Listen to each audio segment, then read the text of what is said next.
G'day, it's Heath here from pickinglessons.com. Oh come all you faithful, chord melody arrangement on the mandolin. It's a great melody. We heard it just then played along with a fingerstyle guitar arrangement, but this arrangement on the mandolin would work on its own, also with just a guitar strum behind, or however you may choose to have it backed up.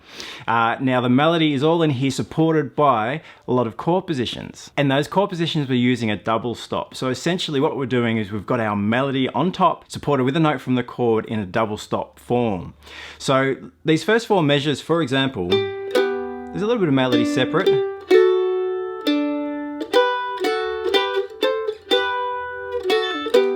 So you can see there that movement, there's a lot of double stops in there. There are some passing notes just for melody as well. So we'll check this out. Let's have a little look at what's going on. We're in 4/4 time, we're in the key of G. Our melody note there, G, is then supported by this low B. So we have the opening melody,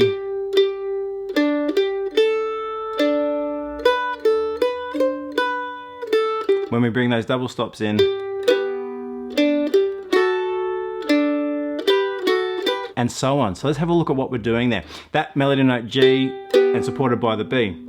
Hold that note down if you can while you then go open D and G. So holding as long as we can. Sometimes we need to cut double stop position short simply because of the movement's pretty tricky and you kind of just need to take the fingers off to get to the new position.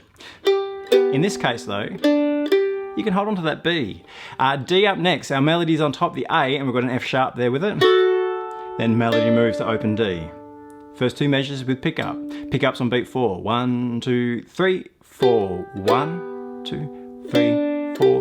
1, 2, 3, 4. Measure 3 is a tricky one. We've got double stops on each beat. And so what we need to do here, we've got our G position, the B on top, G on the bottom, the D with F sharp on the bottom, A on top, back to the G. That's a nice cruisy one. We can hold on to those really comfortably, but then we have to shift over to a D7. We've got the A and a C in there. So shifting from the G to the D position is a little awkward. So we need to remove those fingers so we can kind of move across to the next chord. So it's going to be cut short. So we're going to hear it like this. There's no way of holding those notes cleanly as you change. So bear that in mind. Try to make the transition as smooth as you can, but as soon as you play with a guitar or another instrument, that's gonna help kind of glue it all together as well. So we have the G into the D, G into the D7. These double stops are really handy to know as well because you can have a look at how they relate to your chord positions, and it'll also give you a better understanding too of the mandolin neck as you start to learn these. So keep an eye on the chord names against what double stop we're playing, because the double stop is just part of the chord, also is the melody in this case. Measure 4. Measure 4, we get this G double stop again, back to the D.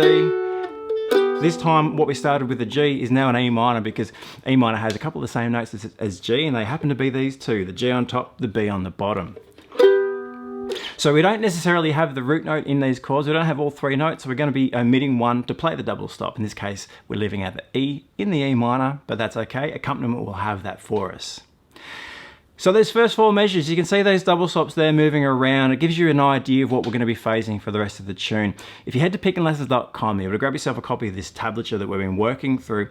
In the member section there, we're going to break down the remainder of the tune. We'll look at the techniques we're using, look at all the double stops. You'll also have a play along and a backing track there you can use with your practice. So pickinglessons.com, I'll see you there.